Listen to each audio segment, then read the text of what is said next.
We are ready, more than ready. We will not be humiliated by Kagame and M23. South African Parliament has resolved to go on supporting DRC in fighting M23 and their funders. It's in the Parliament today where they resorted that we will not allow Kagame to humiliate us, M23 to humiliate us, like with nobody. We're gonna fight, we're gonna protect DRC, and we're gonna push those M23 out of DRC. Guys, South Africa is more than ready to do so. Let's go there and see what's happening, bro. Thank you very much, Honorable Kulu. Honorable Jim Mackenzie.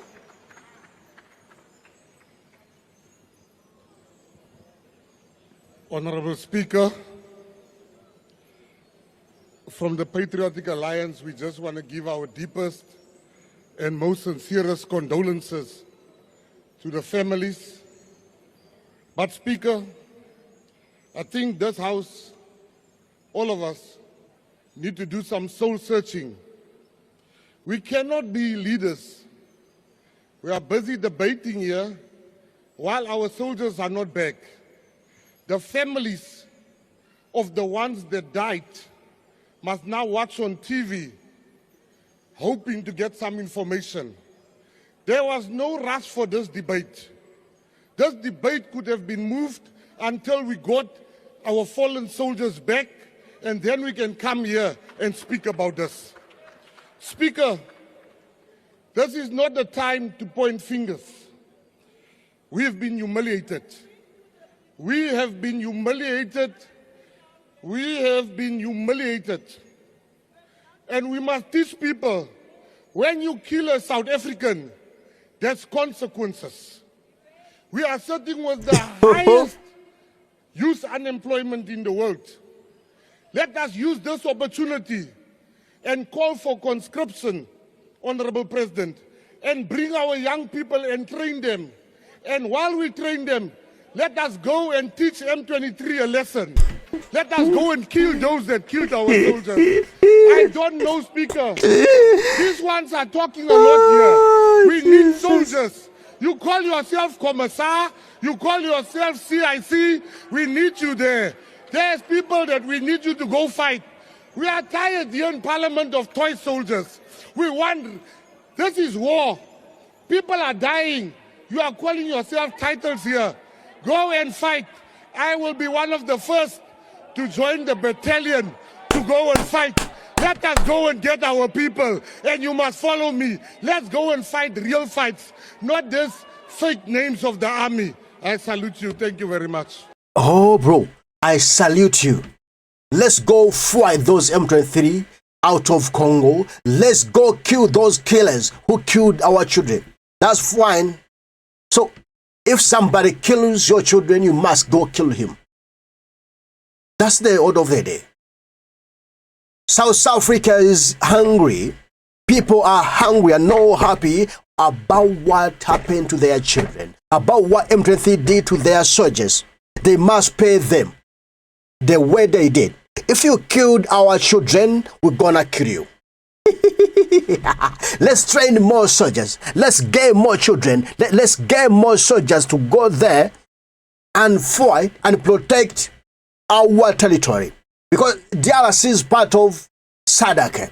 And if M23 killed the SADC soldiers, that is soldiers from South Africa must send more troops to DRC and kill those M23 who killed their soldiers. Bro, where are we going? Will this war end? How will it end? In the comment section, just tell me what you think about this war in DRC, M23, South Africa, Congo, Rwanda, and their allies. Members of the Progressive Caucus, I greet you. South Africa carries a revolutionary, historic, and future obligation to guarantee peace and stability in the whole of the African continent. This must be done in conjunction with all other patriotic Africans in the entire continent. Like all African countries, the Democratic Republic of Congo is our strategic ally and must remain as such. There is nothing wrong with South Africa's participation in peacekeeping missions, including in the DRC, but such should be done with maximum support and military capacity, which this government is not providing to the South African National Defence Force. Our soldiers were surrendered to rebels by this government, which has neglected all aspects and facets of the army. We are fully aware that there are many role players in the DRC, including foreign governments and businesses that drive through the destabilization of the DRC. We as Umkhonto weSizwe believe that South Africa and all other progressive forces in the African continent must not retreat and neither surrender to the rebels and the external forces that are at the center of the ongoing conflict in the eastern part of the DRC, particularly Goma. Honorable members, the DRC is kept in perpetual conflict because there are forces that seek to loot natural endowments and mineral wealth. The African continent must never surrender to the DRC to external forces and rebels sponsored by foreign governments and private role players. When President Zuma was president of our country, there was never an attempt to attack our forces because they had maximum support. We are fully aware that the military intervention where our soldiers lost their lives was part of the Samir DRC. South Africa's participation in any peacekeeping mission should however be strategically placed, well-funded and supported, whether as part of SADC or United Nations. We know from the reports of our soldiers on the ground that the South African National Defence Force, particularly its Air Force capacity is being systematically decapitated and weakened. Without a well-capacitated Air Force, we will not win the battle against rebels and will not be able to silence the guns in the continent. South Africa is supposed to have the strongest and the most organized Air Force in the entire African continent, which under the current political leadership would be used to back up our peacekeeping missions whenever they are deployed on the ground. The grounding of the South African Air Force, symbolized by the humiliation absence of a flying past at the recent presidential inauguration, is a glaring testament to how far the defunding of the South African National Defence Force has gone. It's time to fight. Bro, it's time to fight. Can you hear that? South Africa is ready to fight M23, is ready to protect their sons and daughters by giving them, by equipping them, giving them the air force that is really well supported, that can shoot all the M23s out of Congo. Bro, where are we going? Oh, I never knew South Africa's like this, bro.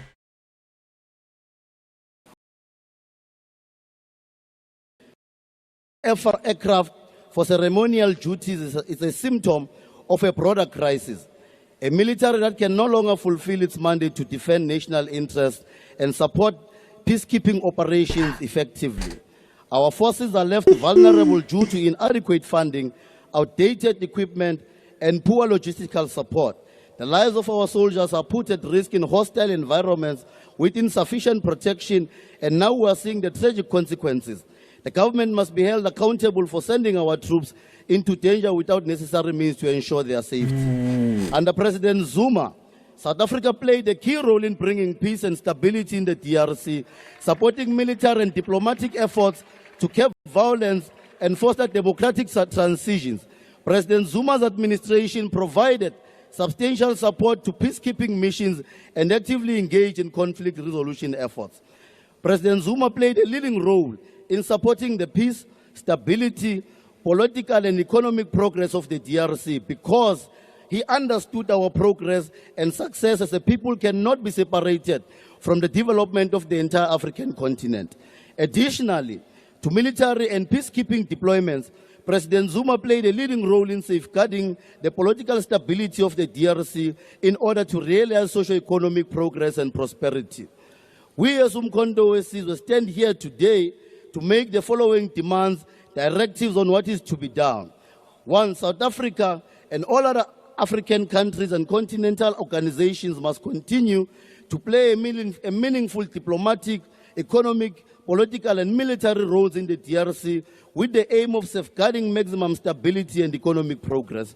2, South Africa must fully support SADC and the Eastern African Community Joint Summit resolutions to declare ceasefire in Goma, that the Chiefs of Defense Summit resolutions to declare a ceasefire or forces ceasefire to support the Chief of Defense Forces Summit resolution to declare that we develop a security plan for the region within 5 days. That South Africa must fully support the idea brought by President Zuma in 2014 of establishing an African standby force, which will combat all forms of rebel movements, terrorist activities in the African continent. It is only a unified African standby force with maximum ground, air force and naval capacity that can sustainably defend our continent from sponsored destabilizations, which is done for the theft of our natural endowments. That we demand the restoration of the South African Air Force, the army with full operational capacity, and that its top priority, that should be its top priority. Also, that to also develop and implement a sustainable peacekeeping strategy.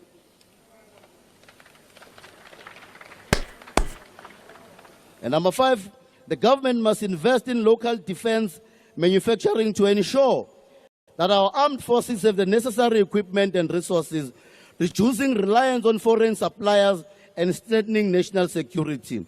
And lastly, Chair, Madam Speaker, the South African government must broaden and strengthen our economic cooperation and integration with the DRC. The immediate task in strengthening the economic cooperation should include strategies to complete the Inga hydroelectric project, which will be a turning point to the economic life of the DRC and the entire subcontinent.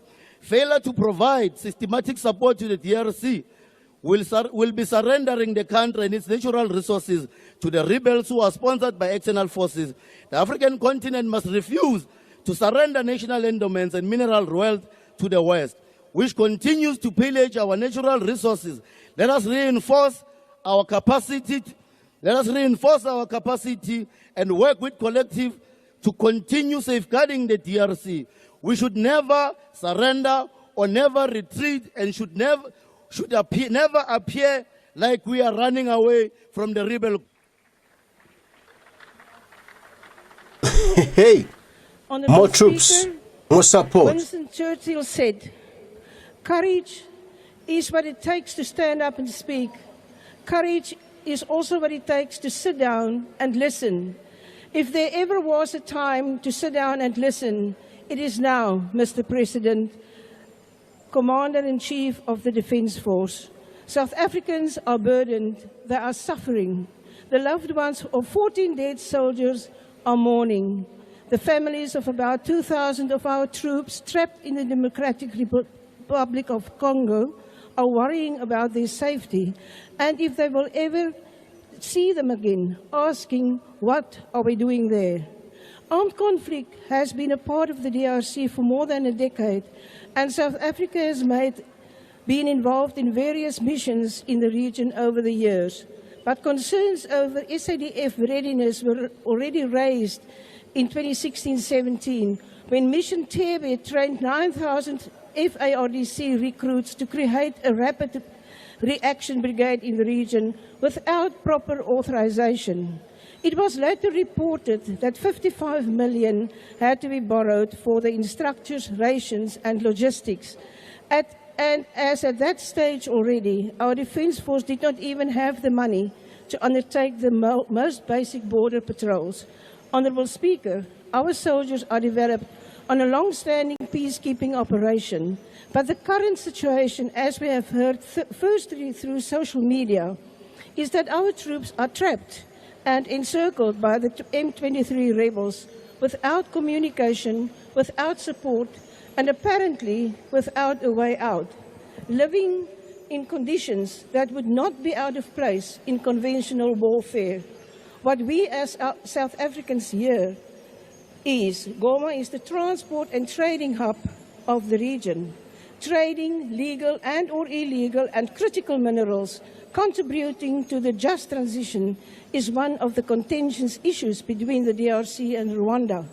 Conflict escalated since January 2025 despite an agreement between the DRC forces and M23 rebels. More than 500,000 people have been displaced since the beginning of 2025. Hospitals can't cope with the wounded. Food and water is a problem. They fear a cholera outbreak. Thousands of soldiers and civilians already lost their lives. Our soldiers did not receive the support they needed. Our soldiers' core objective was peacekeeping. However, the feedback from the Defence Minister to the nation is that they have to neutralise negative forces, and the President last week said that we are contributing to a safer Africa and limiting weapons in Africa. I have to ask, is this still peacekeeping for the noble cause of the maintenance of peace and security in our region? If it is, we need clarity and transparency on where our intelligence was in the build-up to this incident, or was it again ignored, like in the July 2021 insurrection? On what do we spend the United Nations reimbursement of $1,000 per month per soldier to countries volunteering uniformed personnel to peacekeeping operations? Can the Minister of Defence somehow convince us that our soldiers' training equip them for the offensive peace enforcement they are doing under the guise of peacekeeping operation? Honourable Speaker, this is a moment in our history that will be recorded as our nation's failure to protect, support and shelter our own soldiers. It leaves us with the impression that our men are not one of our country's priorities. The defence budget has been under severe strain for more than a decade, resulting in a woeful lack of proper training and resources. The previous ANC governments failed to prioritise our defence force for years. The Defence General Staff and Ministers of Defence waxed lyrical about wanting to be a security force to be reckoned with in the SADC, while they did send a message to our soldiers and our nation that they do not care. Honourable Speaker, Churchill also said, the price of greatness is the responsibility. So please, Mr. President, take up the responsibility and withdraw our soldiers immediately from the DRC. Ensure that the core functions of the Defence Force are funded. Make the lives of our soldiers matter and address the shortcomings of African peace-led operations through diplomatic solutions. That will demonstrate responsibility and care, the totality of greatness. I thank you. Oh, bro. Honourable J. Bro, that is South Africa. That is South Africa. That is what everybody has to say about Congo M23. They'll not be humiliated. They must send more troops to fight, to push those M23 out of Congo. And others are saying, let's pull back our soldiers. Now, as I talk to you now, fire is gonna fire.